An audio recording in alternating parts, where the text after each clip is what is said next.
Hello. Hi, we're Pastors Tom and Rhoda.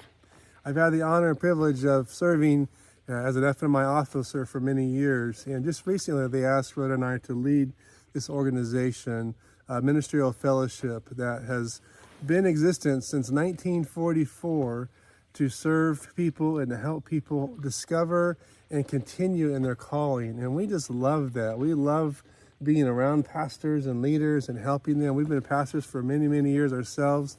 And the Lord has us on a new assignment to travel and minister, and we're so excited about that.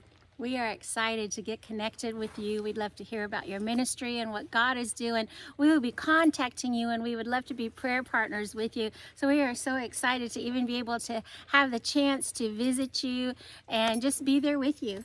That's right, and you can go on our website here and just check it out. There's a lot of tools that I put on there, hopefully to encourage you and equip you.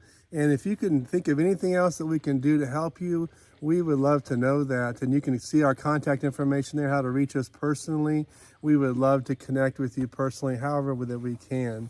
And so thank you so much. If you're an FMI member, thank you so much for being part of this organization. If you're new to FMI or you're just curious about the ordination and licensing, please contact us as well. We would love to get to know you and start that process and you discovering or continuing that calling that God has put on your life to connect people with Jesus Christ. Yes, so good. So we would like to leave you with this blessing, and it goes like this. The Lord bless you and keep you. The Lord make his face shine upon you and be gracious to you. The Lord lift up his countenance to you and give you peace. God bless you. We love you. Thank you so much. God bless you. Bye. Bye-bye.